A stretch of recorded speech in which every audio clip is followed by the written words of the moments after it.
Disomasi Aremania dijawab Jokowi dengan cara elegan, ditulis dari berbagai sumber. Sebelum kita lanjut, jangan lupa subscribe dan nyalakan loncengnya agar Anda menjadi yang pertama mendapatkan informasi dari jurnal terupdate. Tragedi Kanjuruhan menyisakan sejarah yang sangat kelam karena menyebabkan lebih dari 100 orang meninggal dunia. Ini adalah tragedi terparah di Indonesia dan kedua di dunia dalam dunia sepak bola. Masing-masing pihak saling menyalahkan karena tidak mau disalahkan. Ada yang menyalahkan aparat karena menembakkan gas air mata yang membuat kepanikan massal. Ada yang panitia penyelenggara karena lalai dan menyediakan jumlah tiket melebihi kapasitas penonton. Ada yang menyalahkan supporter karena merekalah yang pertama kali menyebabkan ini. Sebagian dari mereka tidak rela tim kesayangannya kalah lalu menerobos masuk ke stadion dan terjadi kerusuhan.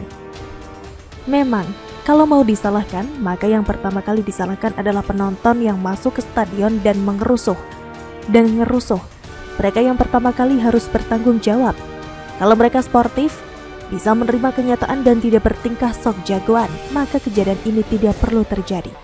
Jika mereka terlalu arogan, di otak mereka, tim kesayangannya tidak boleh kalah. Kalau kalah, mereka melampiaskan ke kubu tim lawan.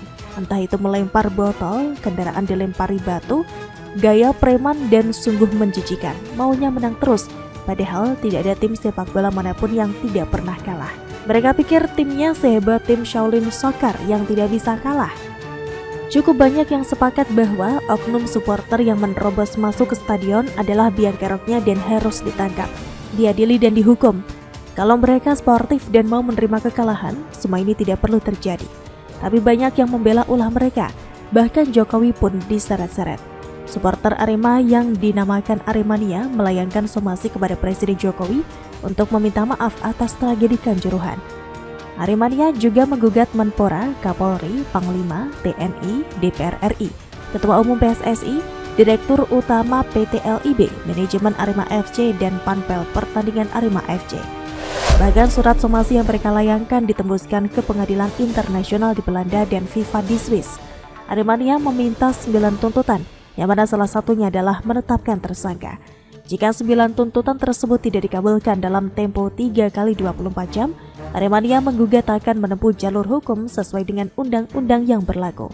Kami mengharapkan itikat baik dari para pihak yang bertanggung jawab untuk segera memenuhi seluruh tuntutan kami. Apabila dalam waktu 3 kali 24 jam tidak ada itikat baik dari para pihak tersebut, maka kami akan menempuh jalur hukum, tulis Aremania menggugat. Untuk diketahui, Jokowi baru saja menjenguk para korban luka tragedi Stadion Kanjuruhan, sekaligus memberikan santunan sebesar 50 juta rupiah kepada keluarga korban meninggal dunia di Rumah Sakit Umum Daerah atau RSUD Dr. Saiful Anwar Kota Malang. Selain itu, Presiden Joko Widodo menegaskan dibentuknya Tim Gabungan Independen Pencari Fakta atau TGIPF agar segera mengungkap tragedi Kanjuruhan secara tuntas.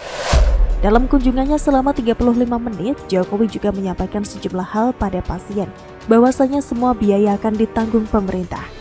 Mantap dan elegan Pak di Jokowi. Hal tersebut disampaikan Jokowi untuk merespon pengajuan somasi terbuka selepas tragedi Kanjuruhan Malang oleh pendukung Arema FC Aremania.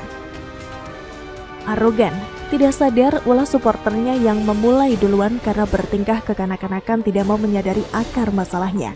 Mereka bukan hanya menuntut permintaan maaf dari pihak di atas, tapi juga mendesak penetapan tersangka. Jadi mereka tidak bersalah dan paling benar gitu.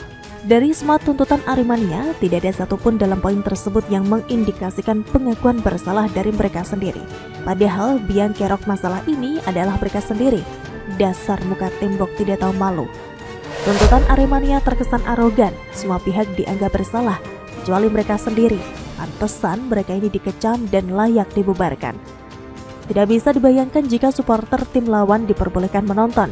Tanpa supporter lawan saja mereka bisa ngerusuh. Akar masalahnya adalah ulah mereka dan itu fakta. Tanpa akar, takkan tumbuh batang, bunga dan daun. Tanpa mereka masuk ke stadion, takkan terjadi tragedi ini. Ini fakta dan mereka tidak mau mengakui, malah menyalahkan orang lain. Somasi presiden pula. Justru jadi lebih baik mereka saja yang bubar lebih dulu kerusuhan di pertandingan sepak bola Indonesia. Sejak dulu, kerusuhan di pertandingan sepak bola Indonesia selalu diawali oleh kelakuan supporter yang tidak dewasa. Maunya menang terus, kalau kalah langsung ngamuk. Kalau tidak becus mengendalikan supporter sendiri, lebih baik bubarkan saja supporter itu. Jangan cari kambing hitam, jangan bikin masyarakat makin tidak respek. Atau bila perlu, larang supporter ini menonton pertandingan seumur hidup. Banned saja selamanya. Tidak ada gunanya juga mereka ini, malah bikin malu satu negara. Capek-capek Shin Taeyong mengangkat derajat timnas Indonesia, malah dirusak oleh sekumpulan supporter tidak punya nurani, sombong dan gaya selangit. Sudahlah tidak mau introspeksi, malah belagu nyalahin orang lain. Bagaimana menurut Anda?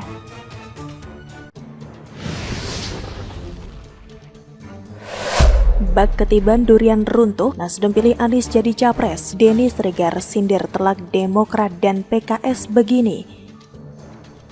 Sebelum kita lanjut, jangan lupa subscribe dan nyalakan loncengnya agar Anda menjadi yang pertama mendapatkan informasi dari jurnal terupdate.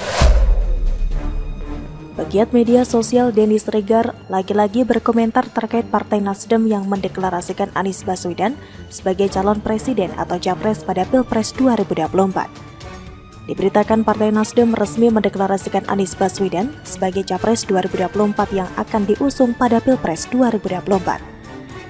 Pengumuman tersebut disampaikan langsung oleh Ketua Umum Partai Nasdem Surya Paloh di Nasdem Tower, Gondang Dia, Jakarta Pusat, Senin 3 Oktober 2022. Kali ini Denny Sregar ikut menyentil Partai Demokrat dan PKS terkait Partai Nasdem yang memilih Anies Baswedan. Sahabat Abu Janda dan Eko Kun tadi itu menyebut saat ini Partai Demokrat dan PKS manyun lantaran kartu asnya direbut Partai Nasdem.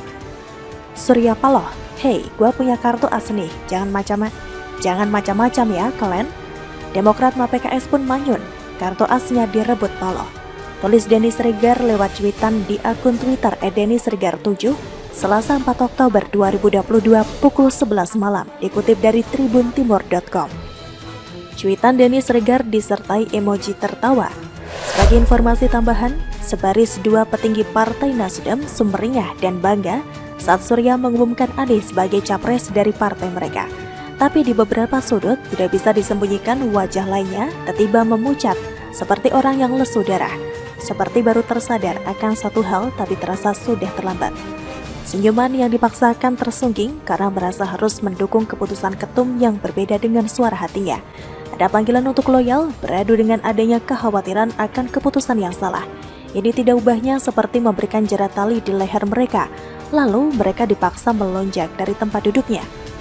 Mereka dipaksa menumbuhkan satu orang Anies dengan konsekuensi akan banyak kader yang membelot.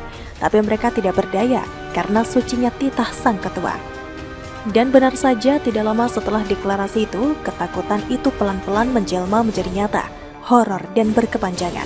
Satu persatu kader partai yang tidak rela menggadaikan negerinya, suara hatinya, integritasnya kepada pelaku politik identitas, mengundurkan diri dari keanggotaan partai.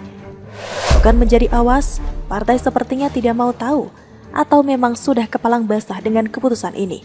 Bukannya mencoba memberikan argumentasi yang layak dan dewasa, mereka malah merendahkan kader-kader yang mengundurkan diri tersebut, dengan narasi seolah-olah mereka yang mengundurkan diri tidak berpengaruh ada atau tidaknya mereka di partai. Bahkan dengan jumawa mereka mengatakan, satu mengundurkan diri akan digantikan oleh 1000 kader baru yang ingin bergabung ke partai. Kenyataannya kalaupun ada yang menggantikan, tentulah mereka yang selama ini berseberangan dengan partai. Pribadi-pribadi yang pernah membenci partai justru akan menjadi kader-kader baru mereka. Apakah ini menjadi masalah? Tentu tidak. Mereka-mereka ini lahir bukan dari idealis murni partai, tidak mirip sama sekali dengan DNA partai. Mereka lebih cocok disebut sebagai pelaku oportunis. Pada saat berseberangan, mereka memaki partai dengan narasi haram untuk dipilih tokoh yang diusungnya. Boikot pembela penista agama, halal mengalirkan darahnya. Namun, pada saat ada kesempatan mereka akan masuk menjadi kader partai yang selama ini mereka doakan buruk adanya. Apa yang mau dicapai dari kader-kader seperti ini? Sangat sedikit, kalau tidak bisa dibilang tidak ada. Apalagi pengalaman mereka berpolitik tentu sangat minim sekali. Ini tentu tidak akan memberikan sumbangsi signifikan kepada partai, malah bisa jadi hanya menjadi blunder-blunder yang akan menghiasi warna partai ke depannya. Dan yang mungkin partai dan pemangku kepentingan tidak menyadari, kader yang seperti ini sesungguhnya sudah sangat beririsan kalau tidak bisa dibilang terpengaruh secara dominan menjadi pendukung partai lain yang DNA-nya lebih identik, yaitu PKS dan Demokrat. Jadi kalau ada yang masih jumawa mengatakan pengunduran diri kader akan seperti pepatah, mati satu tumbuh seribu, maka yang perlu dikhawatirkan adalah sebaliknya, datang satu Anies justru menghilangkan 1000 kader potensial. Sepadankah? Maka Nasdem tentu menunggu jawabannya di ujung waktu. Bagaimana menurut Anda?